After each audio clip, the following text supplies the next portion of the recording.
সাংবাদিকদের সচিবালয়ে প্রবেশে আজ থেকে অস্থায়ী পাস দেওয়া হবে বলে জানিয়েছে তথ্য অধিদপ্তর। রোববার পিআইডির এক তথ্য বিবরণীতে এই তথ্য জানানো হয়। এতে বলা হয়, সম্প্রতি বাংলাদেশ সচিবালয়ে 7 নম্বর ভবনে সংঘটিত ভয়াবহ অগ্নিকাণ্ডের পরিপ্রেক্ষিতে তদন্তের স্বার্থে দর্শনার্থী, সাক্ষাৎ প্রার্থী এবং সাংবাদিকদের সচিবালয়ে প্রবেশ নিষেধ করা হয়েছিল। তথ্য ও সম্প্রচার মন্ত্রণালয় আগের অ্যাক্রিডিটেশন কার্ড পুনর্মূল্যায়ন করছে। সোমবার থেকে সাংবাদিকদের অস্থায়ী পাস দেওয়া হবে। এদিকে সচিবালয়ে ভয়াবহ অগ্নিকাণ্ডের ঘটনায় গঠিত উচ্চ পর্যায়ের তদন্ত কমিটির প্রাথমিক প্রতিবেদন আজ প্রধান উপদেষ্টার কাছে জমা দেওয়া হবে।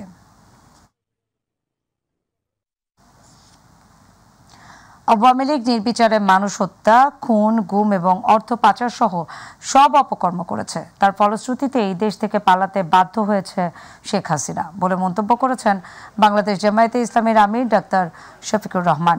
রোববার রাত 8:30টার সময় বাংলাদেশ জামায়াতে ইসলামী সৈয়দপুর উপজেলা এবং শহর শাখা আয়োজিত নীলফামারী সৈয়দপুর কেন্দ্রীয় বাস টার্মিনালে এক পথসভায় প্রধান অতিথির বক্তব্যে তিনি এসব কথা বলেন।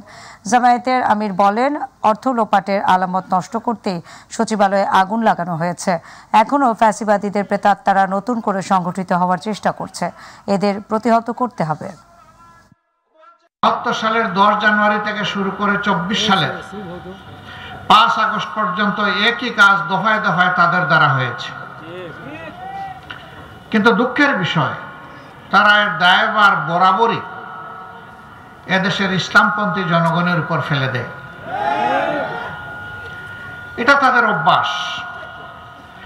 কারণ এই দলটি যা বলে তা করে না, আর যা করে তা বলে না। এদের চরিত্র হচ্ছে এদের কথার সাথে বিপরীতমুখী। আবার একটা দেশকে, জাতিকে স্বাধীনতার পক্ষ বিপক্ষ শক্তি বানিয়ে এখানে আবার একটি ভাগ বিভক্তি করে রেখেছে এবং স্বাধীনতার চেতনার কথা বলে এই জাতিকে এনেস্থেশিয়া দিয়ে বেহুশ করে রাখার চেষ্টা করেছে। তোমরা এই চেতনা নিয়ে ঘুমাও আর আমরা তোমাদের শোষণ করি। চট্টগ্রামে একটি কাঠের ফার্নিচার কারখানায় লাগা আগুন ফায়ার সার্ভিসের 5টি ইউনিটের ঘণ্টাখানেকের চেষ্টায় নিয়ন্ত্রণে এসেছে। গত রাত 2টার দিকে নগরীর উত্তর কাটরেলির সিডিএ এলাকায় এই অগ্নিকাণ্ডের ঘটনা ঘটে। ফায়ার সার্ভিস জানায়, দিবাগত রাত 2:15টার দিকে কাঠের ফার্নিচার কারখানায় আগুন লাগে। মুহূর্তেই ছড়িয়ে পড়ে আশেপাশে। খবর পেয়ে ফায়ার সার্ভিসের 5টি ইউনিট আগুন নেভানোর কাজ শুরু করে। প্রায় ঘণ্টা খানেকের চেষ্টায় নিয়ন্ত্রণে আসে আগুন। ফায়ার সার্ভিসের প্রাথমিক ধারণা, বৈদ্যুতিক শর্ট সার্কিট থেকেই আগুনের সূত্রপাত। এই ঘটনায় হতাহতের কোনো খবর পাওয়া যায়নি।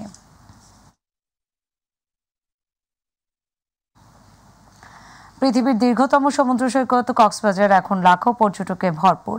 নীল সমুদ্রের শীতল পানিতে উচ্ছ্বাসে মেতেছে সব বয়সী পর্যটক। শহরে 5 শতাধিক হোটেল মোটেলে নেই তিল ধারণের ঠাঁই। এদিকে পর্যটকদের নিরাপত্তায় প্রশাসনের পক্ষ থেকে নেওয়া হয়েছে নানা উদ্যোগ। প্রতিনিধি গোলাম আরিফ লিটনের তথ্যচিত্রে আরও জানাচ্ছেন আতিকুর রহমান তিতাস। লাখো পর্যটকের সমাগম দীর্ঘতম সৈকত নগরী কক্সবাজারে। নীল সমুদ্রের শীতল পানিতে উচ্ছ্বাসে মেতেছে সব বয়সী পর্যটক। কেউ বা জেট স্কি নিয়ে ছুটছেন সমুদ্র মাঝে, আবার কেউ বা চড়ছেন ইজি বাইক বা ঘোড়ায়, আবার কেউ কেউ মুহূর্তটুকু ধরে রাখতে ছবি তুলতে ব্যস্ত। বড়দিন, শীত ও বছরের শেষ সব মিলিয়ে পর্যটকের ঢল এখন কক্সবাজারে। এবার একটু জনসংখ্যা টুরিস্ট একটু বেশি মনে হচ্ছে, তারপরে আনন্দ লাগছে অনেক। ভাবি নাই যে এমন সুন্দর একটা দৃশ্য দেখতে পাবো, এতটা এনজয় করতে পারবো। আমরা হোটেল বুক করে আসছি ঢাকা থেকে, এখানে আনন্দ করবো, গোসল করবো, ঘুরবো ফিরবো। এখানে হোটেল পাওয়া খুবই টাফ। আমাদের আগাম বুকিং দেওয়া উচিত ছিল, এখানে আমরা একটু ভুল করছি। সাগর তীরের কলাতলি ও আশেপাশের 5 শতাধিক হোটেল মোটেলগুলোতেও এখন পর্যটকে মুখর। রুম ফাঁকা নেই কোথাও। এবছরের শেষ দিন পর্যন্ত অধিকাংশ হোটেল মোটেলের রুম বুকিং শেষ, জানিয়েছেন হোটেল মোটেল গেস্ট হাউস মালিকরা। ব্যবসাও চলছে ভালো বললেন তারা। ব্যবসা অনেক ভালো চলছে এবং টুরিস্টের পরিমাণও অনেক বেশি। এখন পর্যটক যারা আছে, আমাদের 28 তারিখ পর্যন্ত কোনো রুম নেই, পুরোপুরি আমরা ফুললি বুকড। 31 সহ আমাদের শুক্র শনিবার সহ উইকডেজ যেগুলো আছে এগুলো তো আমাদের সকল রুম অলরেডি বুকড হয়ে আছে। শহরের যানজট নিয়ন্ত্রণ, শান্তি শৃঙ্খলা রক্ষা ও পর্যটকদের নিরাপত্তা দিতে জেলা পুলিশের পাশাপাশি দায়িত্ব পালন করছে টুরিস্ট পুলিশও। বিভিন্ন স্পটে আমরা আমাদের এই যে পোশাকধারী পুলিশের পাশাপাশি সিভিলও আমরা পুলিশ রেখেছি, যাতে কোনো ধরনের টুরিস্টদের নিরাপত্তার কোনো বিঘ্ন না ঘটে। এদিকে পর্যটকদের নিরাপত্তা জোরদার এবং সেবা নিশ্চিতে মাঠে কাজ করছে জেলা প্রশাসনের নির্বাহী ম্যাজিস্ট্রেটের নেতৃত্বে একাধিক মোবাইল টিম। আতিকুর রহমান তিতাস, মাই টিভি। দর্শক, এবার আমাদের কৃষি।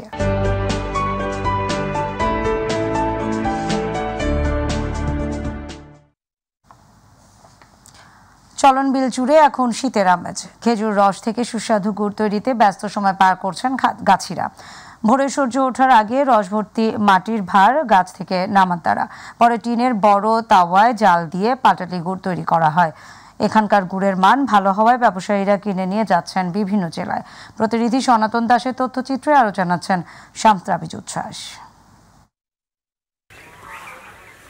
শীতের শুরু থেকেই রস সংগ্রহ, খেজুরের রসের গুড় তৈরিতে ব্যস্ত সময় পার করছেন সিরাজগঞ্জের চলন বিলের গাছিরা।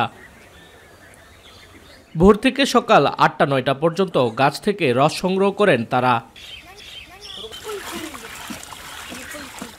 পরে মাটির হাঁড়িতে কিংবা টিনের বড় তাওয়ায় জাল দিয়ে পাটালি গুড় তৈরি করা হচ্ছে। গাছিরা জানান, এক একটা খেজুর গাছ থেকে প্রায় ১ মণ রস হয়। গুড় উৎপাদন হয় ১৫ থেকে ২০ কেজি। বাজার দর থাকায় লাভও হয়। কাতি মাসের দিকে আসি এই জায়গায়, এসে দেখা যাচ্ছে খেজুরের গাছ সাফ করি। ভোরবেলা ওইটি রসটা পাড়ি আইনি কারেন্ট ঢাল দেওয়ার পরে ধরেন কোনো গাছে 3 কেজি 4 কেজি রস পড়ে। জাল দেওয়ার পর ধরেন গুড় কাটাই করি, গুড় বানাটা না ওই আপনার খুরি করি, পাটারি করি। লোক এসে আমাদের এই গুড়টা নিয়ে যায় বিভিন্ন জায়গায়, ওরা বাজারজাত করে। আর নির্ভেজাল ও গুণগত মান ভালো থাকায় স্থানীয়দের পাশাপাশি বিভিন্ন এলাকার পাইকাররাও এসে গুড় কিনে নিয়ে যান এখান থেকে। শুনছি সুগার গ্রামে নাকি ভালো মানের গুড় পাওয়া যায়, ওই জন্য এখানে আসছি। গুণগত মান সম্পন্ন হওয়ার কারণে এই গুড়গুলা অনেকেই কিনে নিয়ে যায়। সরকার যদি এই ফাঁকা জায়গায় কোনে এই রাস্তার ধার দিয়ে যদি খেজুর গাছ লাগাইতো, আমরা রসও খাইতে পারতাম, অল্প দামে খেজুরের গুড়ও কিনতে পারতাম। কৃষি বিভাগ বলছে, স্থানীয়দের পাশাপাশি বিভিন্ন জেলা থেকে গাছিরা এসে খেজুরের রস সংগ্রহ করে গুড় তৈরি করেন। এ কারণে অনেকের কর্মসংস্থান তৈরি হচ্ছে। আমাদের গতবারে 68 মেট্রিক টন খেজুরের গুড় উৎপন্ন হয়েছে। এবছর আমাদের টার্গেট রয়েছে 80 মেট্রিক টন। আশা করি যে যদি আবহাওয়া ভালো থাকে তাহলে সেই লক্ষ্যমাত্রা হয়তো অর্জন করতে পারবো, এবং এই গুড় আমাদের স্থানীয় চাহিদা মিটিয়ে দেশের বিভিন্ন অঞ্চলে তারা সরবরাহ করছে। খেজুরের রস ও গুড়ের ঐতিহ্য বাঁচিয়ে রাখতে বেশি করে খেজুরের গাছ রোপণ ও রক্ষণাবেক্ষণের বিশেষ উদ্যোগ নেওয়া প্রয়োজন বলে মনে করছেন সংশ্লিষ্টরা। শামস্তাবিজ উচ্ছ্বাস, মাই টিভি নিউজ ডেস্ক। জানাবো গ্রাম বাংলার খবর।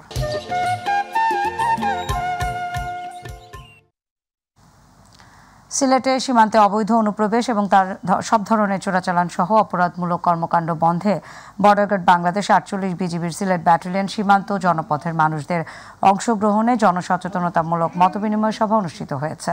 গতকাল বিকেলে বিজিবির সিলেটের অধিনায়ক লেফটেন্যান্ট কর্নেল মোহাম্মদ হাফিজুর রহমানের সভাপতিত্বে ও সহকারী পরিচালক মোহাম্মদ ফারুক হোসেনের সঞ্চালনায় ব্যাটালিয়নের Jaintapur Rangpani captain Rashid school and কলেজের হলরুমে এই সমাবেশ অনুষ্ঠিত হয়।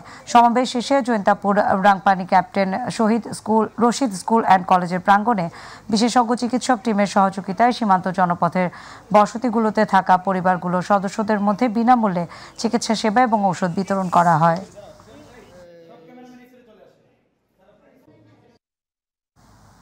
কুষ্টিয়ার মিরপুরে 3 ফসলি জমি অধিগ্রহণ করে বাফার সার গোডাউন নির্মাণ প্রক্রিয়ার প্রতিবাদে মানববন্ধন করেছে ভুক্তভোগী কৃষকরা। গতকাল বিকেলে কুষ্টিয়া বাইপাস রোড সংলগ্ন বাফার সার গোডাউন নির্মাণের জন্য নির্ধারিত ওই জমির উপরে অনুষ্ঠিত উক্ত মানববন্ধনে জমির প্রকৃত মালিক ও তাদের পরিবারের সদস্যরা অংশগ্রহণ করেন। এ সময় তারা বলেন, মিরপুর উপজেলার বারুইপাড়া মৌজার 5.96 একর 3 ফসলি জমি কৃষি জমি অধিগ্রহণ করে বাফার অনুকূলে দেওয়ার পায়তারা চলছে। এই জমি থেকে উপার্জিত অর্থ দিয়ে সন্তানদের লেখাপড়া সহ পরিবারের যাবতীয় প্রয়োজন মেটানো হয়। এই আত্মঘাতী সিদ্ধান্ত থেকে সরে আসতে সংশ্লিষ্টদের বিনীত অনুরোধ জানান তারা। বাংলাদেশের জনগণ, আমাদেরও গণতান্ত্রিক অধিকার আছে, আমাদের প্রাণের যে সম্বলটুকু সেটা আইনগতভাবে সেটা রক্ষা করার জন্য সে দাবিটুকু আমাদেরও রয়েছে। আমরা এটা সরকারকে জানাতে চাই। মাগুরার মোহাম্মদপুর উপজেলার বিএনপি ভারপ্রাপ্ত চেয়ারম্যান তারেক রহমানের 31 দফা বাস্তবায়নে প্রচার, মুক্তির গণসংবর্ধনা এবং ঐক্যের জনসভা অনুষ্ঠিত হয়েছে।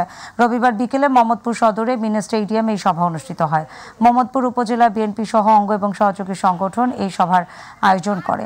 জেলা বিএনপির আহ্বায়ক আলী আহমদের সভাপতিত্বে জনসভায় প্রধান অতিথির বক্তব্য দেন মাগুরা 2 আসনের সাবেক সংসদ সদস্য কাজী সালিমুল হক কামাল। প্রধান বক্তা হিসেবে উপস্থিত ছিলেন ঢাকা মহানগর দক্ষিণ যুবদলের সদস্য সচিব রবিউল ইসলাম নয়ন।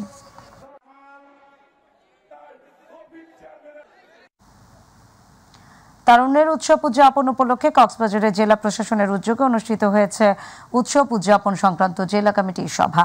গতকাল জেলা প্রশাসকের ক্যারোলয়ের শহীদ ATM জাফর আলম সম্মেলন কক্ষে অনুষ্ঠিত এই সভায় সভাপতির বক্তব্য রাখেন জেলা প্রশাসক মোহাম্মদ সালাউদ্দিন। সভায় অতিরিক্ত জেলা প্রশাসক ও পৌর প্রশাসক মোহাম্মদ রফিকুল হক, সিভিল সার্জন ডাক্তার আসিফ আহমেদ হাওলাদার, জেলা ক্রীড়া কর্মকর্তা মাইনুদ্দিন মিল্কি, ছাত্র প্রতিনিধি সহ সংশ্লিষ্টরা উপস্থিত ছিলেন।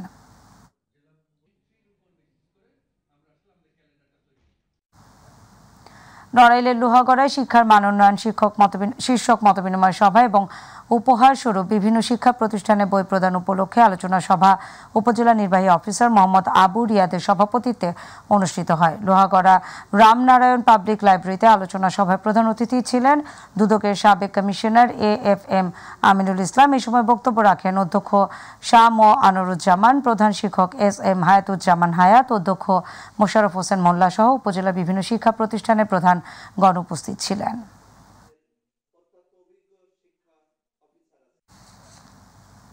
দিনাজপুরের ফুলবাড়িতে ব্যাডমিন্টন টুর্নামেন্ট খেলা উদ্বোধন করা হয়েছে। কাটাবাড়ি স্পোর্টিং ক্লাবের আয়োজনে ব্যাডমিন্টন টুর্নামেন্ট খেলায় প্রধান অতিথি ছিলেন বিএনপির ভারপ্রাপ্ত চেয়ারম্যান তারেক রহমানের একান্ত আইন উপদেষ্টা ব্যারিস্টার AKM কামরুজ্জামান।